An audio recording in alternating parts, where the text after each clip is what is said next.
Hello, bienvenue dans cette vidéo où je te montre comment est-ce que j'automatise mon suivi de temps. Faut savoir que je mets gratuitement à disposition un template Notion pour suivre son temps, ça s'appelle Chronotrack. Il est basé un petit peu sur le même modèle que moi, de façon un peu plus poussée et forcément un petit peu plus jolie. Et dans cette vidéo, je vais t'expliquer comment je fais, et surtout je vais répondre à une question qu'on m'a posée, c'est-à-dire, ok, c'est bien beau de suivre son temps sur Notion, mais moi j'ai déjà un outil pour traquer mon temps. Du coup, j'ai pas envie de rentrer les informations sur mon outil, donc ça peut être par exemple Toggl, et dans Notion en fait, je vois pas du tout l'intérêt. Moi du coup, j'utilise 3 outils pour gérer mon temps, et ils sont tous automatisés. Toggl, Notion avec mon espace qui s'appelle Timer, et Google Agenda. Pourquoi est-ce que j'utilise ces 3 outils-là et pourquoi est-ce que je les automatise pour faire en sorte que d'une seule entrée, tout se fasse automatiquement? Toggl, c'est vraiment très bien et il y en a plein d'autres outils, c'est vraiment super bien pour plusieurs raisons. Tu peux mettre tes clients, tu peux faire tes projets. Quand tu as la version pro, tu peux mettre le montant. Tu peux également faire du reporting au niveau des stats, donc dire voilà, je veux les données du mois dernier, ça te fait un magnifique diagramme et tout. Franchement c'est top, et l'avantage de Toggl et de plein d'autres outils, Clockify je crois aussi qu'il le fait, c'est le fait de lui dire quand tu as l'application ordinateur directement installée sur ton ordi, quand tu vois par exemple OBS Studio, tu me lances le chrono, et quand tu ne vois plus OBS Studio, tu me coupes le chrono. Et donc comme ça te permet de faire du tracking un peu en automatique. C'est assez complexe, c'est long à configurer, c'est beaucoup de test and learn, mais c'est pratique. Mais alors, pourquoi si Toggl est si incroyable, pourquoi est-ce que j'utilise Notion? Parce que les entrées de Toggl-Track, je ne peux pas les centraliser dans mon Notion. Moi, je voudrais, et c'était ça ma problématique, c'est pour ça que j'ai mis ça en place, je veux que quand je dise, voilà, j'ai fait telle tâche, c'était pour tel projet, pour tel produit, pour telle formation, pour tel client, je veux pouvoir voir dans la fiche du client, de la formation, de mon produit, ok, durant l'année 2024, combien de temps est-ce que j'ai réellement travaillé dessus? Je pourrais très bien, par exemple, sur des tâches un peu en rapport avec mes objectifs et mes projets, voir afficher le temps réellement travaillé dessus. Et ça, je peux pas le faire depuis Toggl, en tout cas, ou alors faut que je fasse des captures d'écran, et je trouve pas ça très pratique. Pourquoi est-ce que j'utilise Google Agenda? Pour avoir un visuel quasi hebdomadaire de ok, qu'est-ce que j'ai fait cette semaine sous forme de bloc de temps. Et je trouve ça tellement plus lisible d'avoir ça. Donc là ici c'est mon Notion de suivi de temps, et ici finalement c'est mon Toggl. Alors en ce moment, je l'avoue, je suis pas très assidue, je lance pas beaucoup le chronomètre.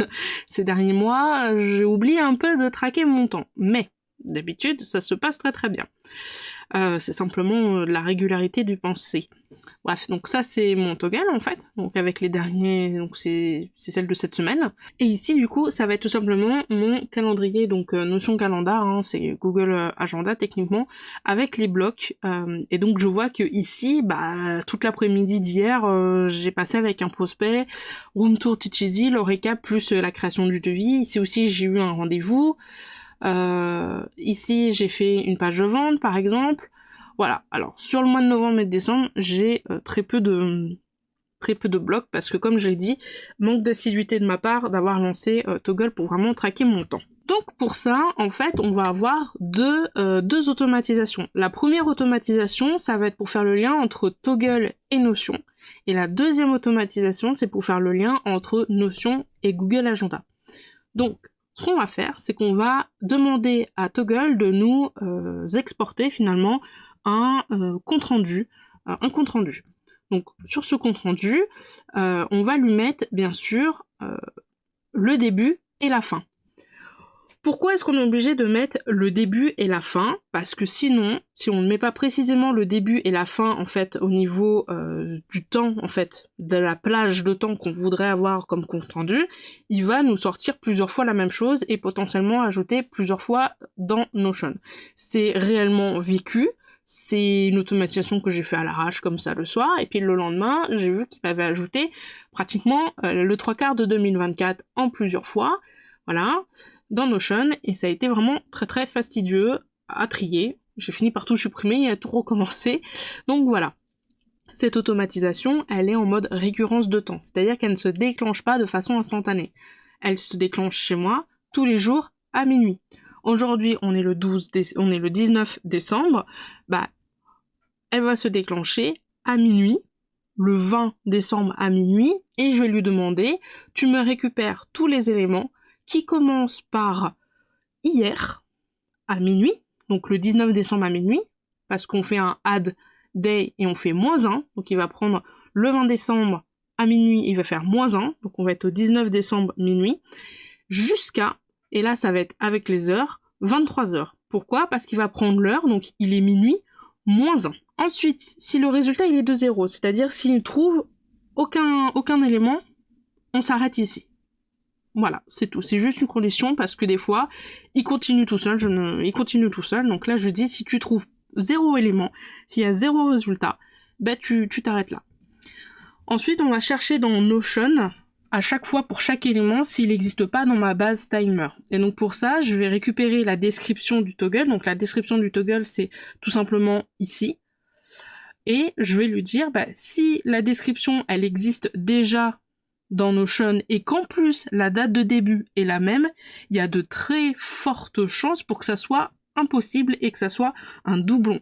Parce que pour que ça soit écrit exactement pareil et pour que cette entrée dans Toggle soit à la seconde près en même temps, c'est qu'à mon avis, elle existe déjà. Et donc je dis, bah si elle existe, tu fais rien. Par contre, si elle n'existe pas, tu viens la créer dans la base de données Notion. Et qu'est-ce qu'on va faire du coup dans cette création? On va remettre la description comme nom dans la base de données Notion. Pourquoi est-ce que j'ai mis un toString? Parce que des fois, Notion, je ne sais pas pourquoi, il râle comme quoi c'est pas un champ de texte, alors que c'est bien un champ de texte, donc par sécurité, j'ai mis un toString ici. Je mets les sous-étiquettes et les étiquettes à mettre. Je vais t'expliquer ensuite c'est quoi les étiquettes. La date de début, bah, je vais tout simplement mettre la date de début de l'entrée de Toggle ici. Ensuite, l'état, bah, du coup, il est terminé, vu que la tâche dans Toggle, elle date d'hier, donc elle est terminée. Et la date de fin de cette entrée dans Notion, ça va être la date de fin de Toggle. Et ensuite, je laisse comme c'est. Alors, qu'est-ce que c'est que les étiquettes? En fait, pour pouvoir catégoriser de façon beaucoup plus précise que dans Toggle, parce que dans Toggle, tu peux faire des clients et des projets, mais des fois, bah, c'est un peu... ça manque de sous-projets, en fait. Donc du coup, dans Notion, j'ai les étiquettes, donc c'est mes, on va dire, catégories de projets, administration, cliente, offre, création de contenu, communication, formation et rendez-vous. Et mes sous-étiquettes, ça va être vraiment toutes les sous-catégories finalement. Donc par exemple dans administration, j'ai la comptabilité, j'ai l'URSSAF, j'ai les devis, j'ai la facturation, j'ai tout ce qui est customer care, etc. Dans mes clientes, bah, j'ai mes clientes de l'Oracle, de Nouvelle Lune en court terme et en long terme. Dans mes offres, j'ai les offres payantes, Lead Magnet. Création de contenu, bah, je fais du podcast, je fais Instagram, je fais de la newsletter, je fais du blog, je fais du YouTube, je fais du Pinterest, etc., etc. Et donc ça aussi, c'est un gros plus pour moi Notion, c'est qu'on peut facilement rajouter des catégories et des sous-catégories, alors que dans Toggle, on a les clients et les projets, mais c'est tout. Donc voilà un petit peu à quoi ça, comment ça fonctionne pour l'instant. On va faire un test. Mais avant de faire le test, je vais du coup te récupérer ce qui s'est passé en fait aujourd'hui, le 19 décembre à minuit. En fait, le 19 décembre à minuit, du coup, il m'a bien récupéré. Aujourd'hui, moins un jour, du coup, c'est le 18 décembre à minuit. Et il m'a bien récupéré aujourd'hui, donc le 19 décembre à minuit, moins 1 heure. Et donc, minuit moins 1 heure, ça fait le 18 décembre à 23h. Donc ça fait quand même une grande plage horaire. Pourquoi 23 heures? Parce que en vrai, il y a très peu de chances pour que ça prenne en compte. Pour que ça prenne en compte, non. Mais il y a très peu de chances pour qu'à 23 heures, je sois déjà là en train de remplir mon toggle. En général, à 23 heures, je fais autre chose, je ne travaille pas. Donc c'est pour ça que je mets de minuit à 23 heures. J'aurais très bien pu faire moins 1 minute, et donc ça aurait fait 23h59. Ou moins 5 minutes, 23h55, par exemple. On va faire un test là, maintenant, et on va voir un petit peu comment ça se passe au niveau du coup de l'ajout dans Notion, et puis comment est-ce que ça se goupille dans l'automatisation Make. Étape numéro 1, rajouter une entrée. Donc là, je vais dire test Make.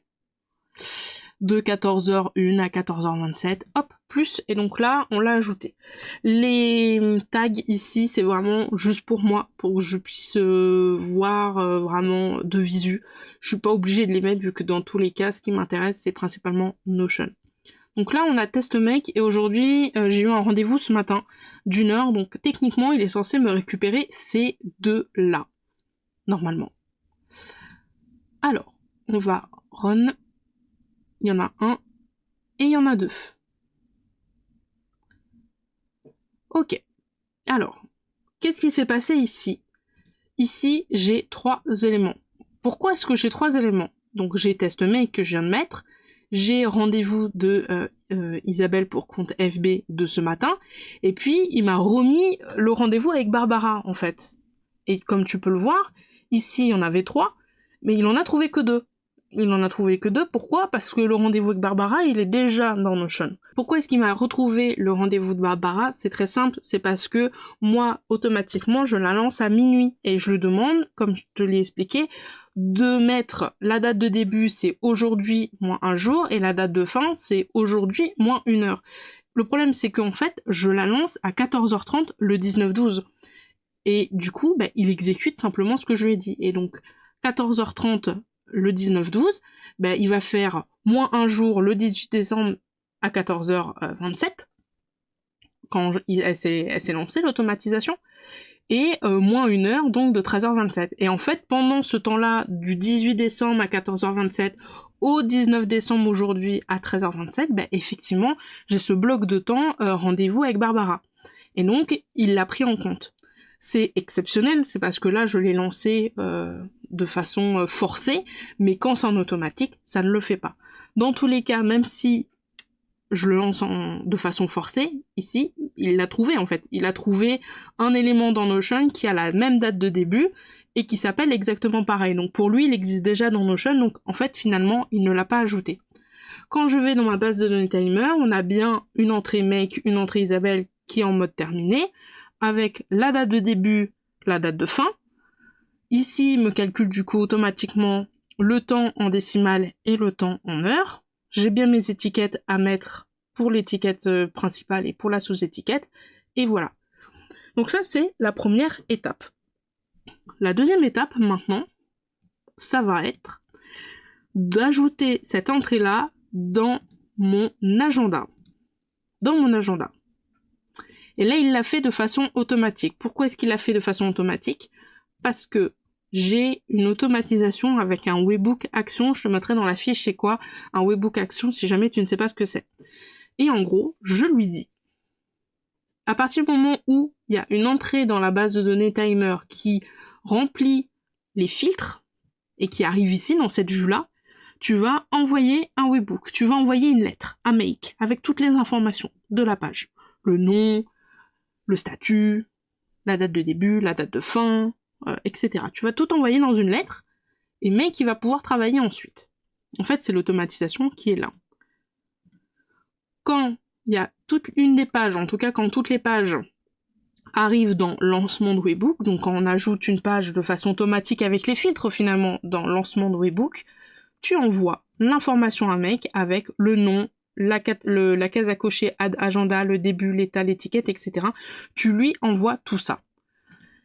Make va récupérer ces informations-là dans ce Webbook-là, et puis il va tout simplement ajouter les éléments, donc la date de début, la date de fin, le nom, à Google Agenda.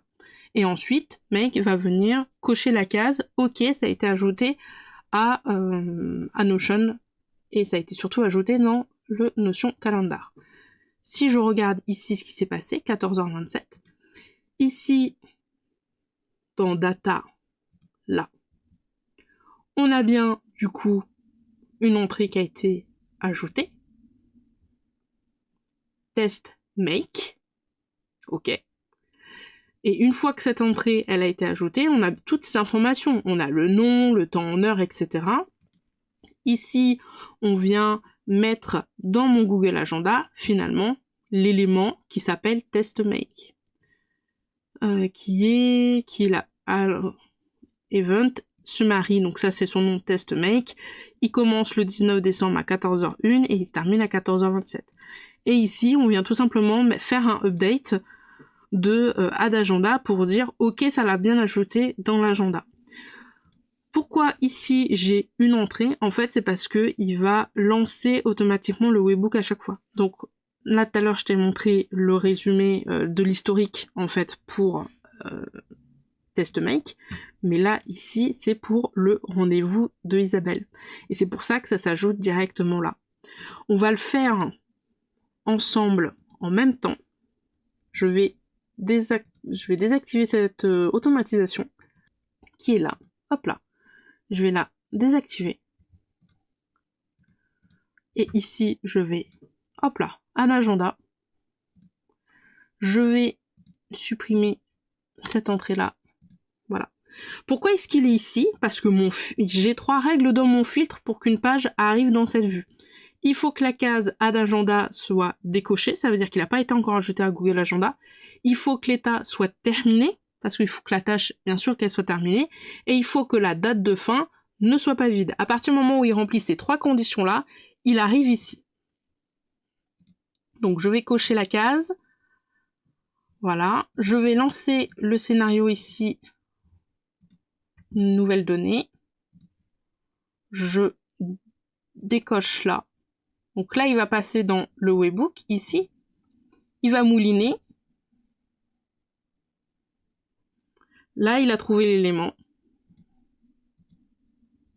Isabelle pour compte Facebook. Ici, avec toutes les données, il va créer en fait les informations. Donc rendez-vous Isabelle qui commence de 10h à 11h11 aujourd'hui. Et le Add Agenda. Et donc si je reviens ici, il m'a bien créé mon événement. Et ici, il est parti tout simplement de lancement webbook parce que c'est écrit Add Agenda. Et moi ensuite, je viens mettre OK. Ça, c'était un rendez-vous de collaboration. Ça, par exemple, c'est une création de contenu YouTube. Voilà. Et en fonction de, ici j'ai mon graphique, et je peux voir le temps que j'ai mis ce mois-ci en administration, en client, en communication, en création de contenu, etc., etc. Et là, ici, c'est pour les sous-étiquettes, donc j'en ai pas mal. J'ai fait pratiquement 7 heures de rendez-vous de prospect, 3 heures pratiquement de rendez-vous de collaboration, 8 heures de rendez-vous autres, etc., etc. Et du coup, en fait, je ne perds pas plus de temps que avant quand j'utilise uniquement Toggl, parce que tout dépend, en fait, de Toggl. Et je lance le chronomètre où j'ajoute mes entrées depuis Toggl directement, et lui fait tout en automatique. J'ai rien besoin de faire.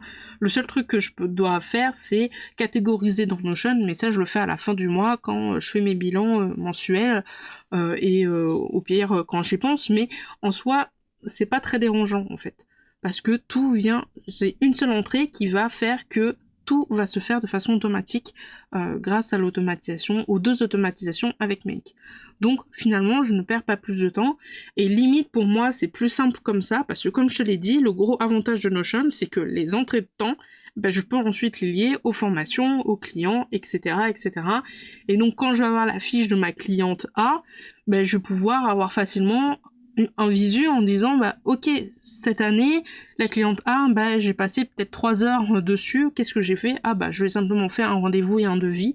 Ok, cette formation là, bah ça fait un moment que je suis dessus, ah bah j'ai passé 20 heures dessus cette année. Ce projet là, est-ce qu'il a été crucial, est-ce que j'ai vraiment perdu ou gagné du temps sur ce projet là? Bref, voilà. Si jamais l'espace Notion pour traquer ton temps t'intéresse, je te mettrai le lien directement de la boutique pour que tu puisses le télécharger gratuitement.